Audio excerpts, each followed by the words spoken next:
saya harus bisa itu pertama ya karena memang celotehan atau ledekan lah yang bilang emang Kota Serang punya pohon aren.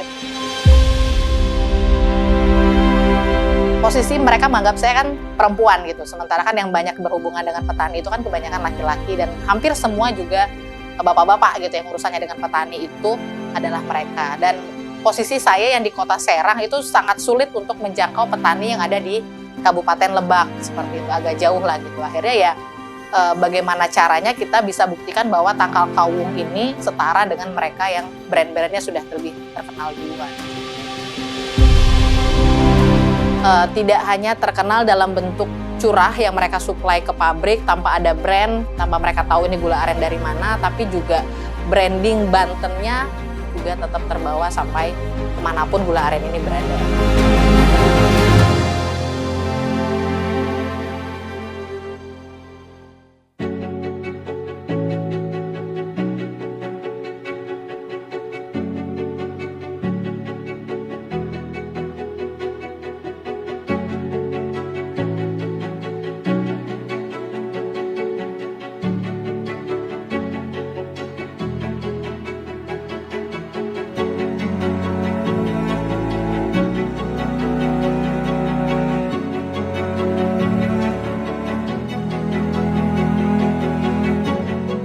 Halo Tani Lovers, perkenalkan saya Desa Fitri, founder dari Tangkal Kawung Indonesia.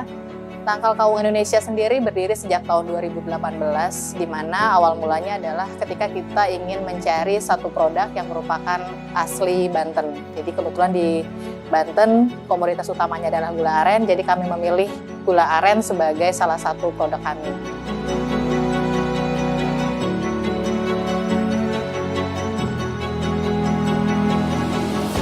Jadi sebelum akhirnya memilih untuk berwirausaha sendiri, saya sudah bekerja di ranah publik. Jadi saya juga dulu seorang engineer, kemudian terakhir itu posisi adalah sebagai seorang dosen di salah satu kampus di Kota Serang. Jadi sebelumnya dari pekerjaan sebagai dosen itu karena urusan keluarga, karena harus menghandle anak-anak, tidak bisa membagi waktu, akhirnya kita coba untuk bikin usaha atau bikin bisnis dari rumah. Karena kebetulan waktu itu diminta dari Dinas Pemberdayaan Perempuan untuk membawa salah satu komoditas asli Banten, akhirnya saya memilih untuk memajukan gula aren.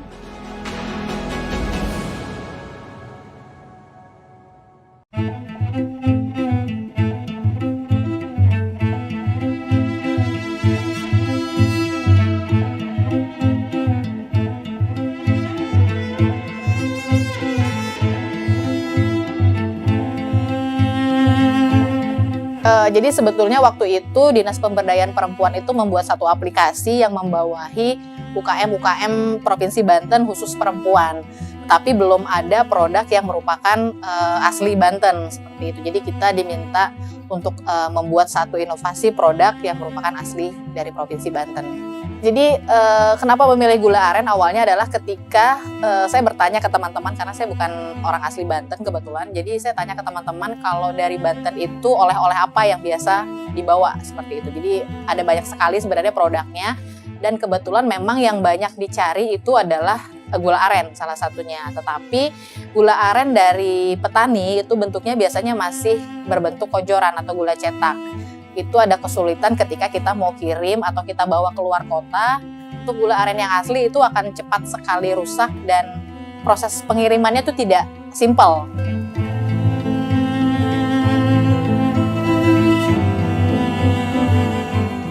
Kalau gula aren itu kebetulan memang kita ambil dari sumbernya itu dari nira pohon aren. Jadi banyak sekali sebenarnya yang bisa dijadikan sumber niranya, tapi khusus untuk Banten itu kita ambil dari nira pohon aren. Atau yang mungkin lebih dikenal mungkin kolang kaling ya.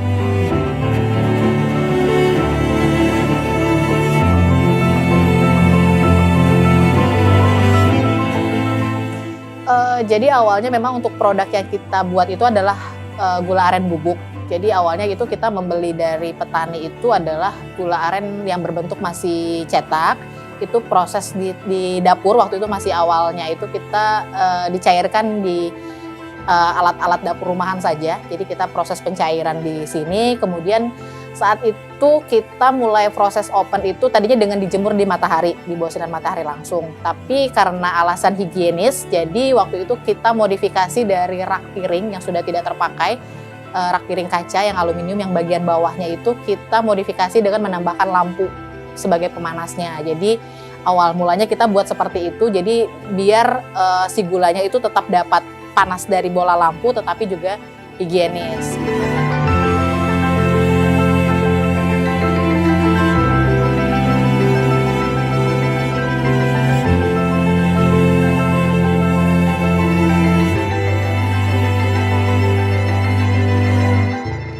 Sebenarnya lebih ke edukasi masyarakat ya, karena kan gula aren ini merupakan salah satu gula sehat, pilihan untuk pemanis sehat dibanding gula putih. Sementara harganya kan lebih tinggi dibanding gula putih. Belum lagi produk-produk yang menggunakan nama palm sugar atau menggunakan nama brown sugar, tetapi dia bukan merupakan asli 100% aren seperti itu. Jadi beratnya kami adalah untuk mengedukasi pasar bahwa yang sehat dan yang baik itu adalah gula aren yang memang benar 100% asli dari nira aren. Jadi titik terberat itu sebenarnya ketika COVID sudah masuk ke Indonesia tapi belum lockdown waktu itu kalau nggak salah. Jadi ketika kedai kopi itu lagi tren banget waktu itu, kita dapat pesanan 1 ton untuk gula aren cair. Sementara dari R&D kami sendiri sebenarnya belum siap untuk order untuk pasar sebesar itu. Jadi ketika COVID itu memang orderan pertama itu memang besar banget, itu sekitar 1 ton tanpa kita ada R&D, tanpa ada coba tes pasar dan lain-lainnya. Ketika orderan masuk ternyata gula aren tersebut tidak tahan lama. Jadi ketika kita sudah kirim, sementara dengan petani kan kita harus bayar cash. Artinya saya sendiri harus keluar modal untuk bayar ke petani. Ternyata gula aren yang dikirim ke customer itu retur, hampir separuh.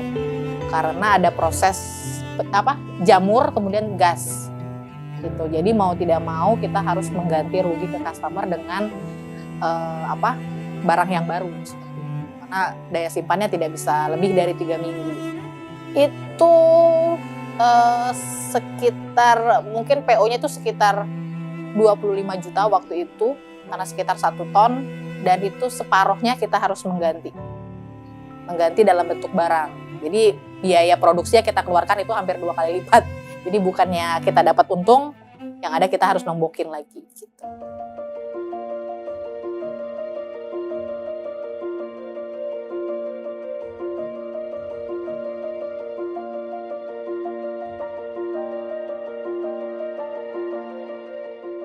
Jadi karena kita di sini fokus ada 2 produk, itu ada gula aren cair sama gula aren bubuk. Kalau untuk gula aren bubuk itu bahan baku yang datang ke kita itu bentuknya sudah bubuk tapi masih basah. Jadi di sini prosesnya adalah proses oven kemudian pengayakan sebelum di packing. Kalau untuk yang cair itu bahan baku yang datang itu masih berbentuk gula cetak, sama prosesnya ada proses pemasakan, kita campur dengan air. Kemudian kita masak sampai kekentalan, sampai brix yang kita inginkan. Setelah proses pendinginan baru kita packing.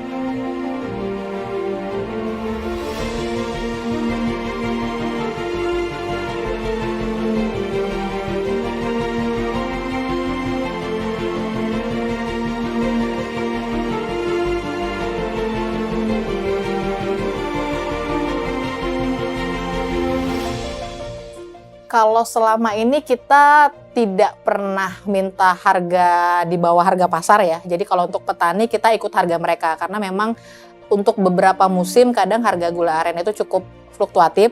Jadi kalau misalnya mendekati Lebaran, kemudian Seba Baduy kayak gitu, biasanya emang harganya akan naik. Jadi kita ke petani pun tetap ikut dengan harga pasar. Gitu. Jadi kita nggak mematok harga terendah seperti itu. Kalau untuk gula aren cair itu pangsa pasar kita tuh 90% memang lebih ke coffee shop. Gitu. Jadi di Serang, Jabodetabek, kemudian ke Sumatera, ke Lampung juga ada beberapa coffee shop yang juga langganan kita.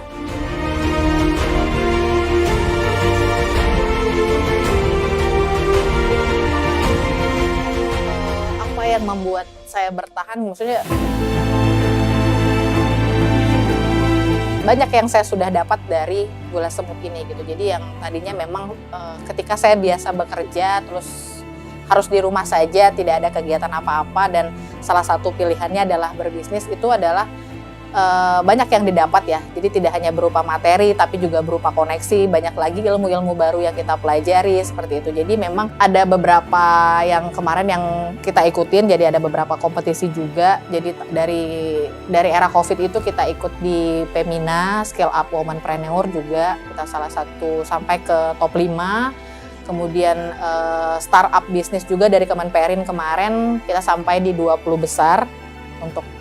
Tapi belum masuk ke final karena untuk dapat bantuan alat juga. Waktu itu saya Ubernya karena bantuan alat kan. Dan terakhir kemarin kita yang dari BJB Brand kemarin.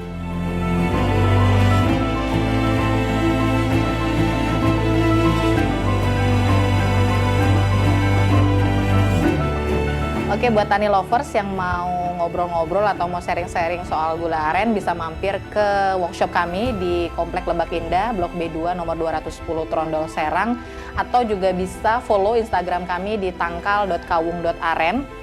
Atau kalau mau mencicipi produk kami juga sudah ada di marketplace yang ada di Indonesia, bisa search juga di Tangkal Kawung official.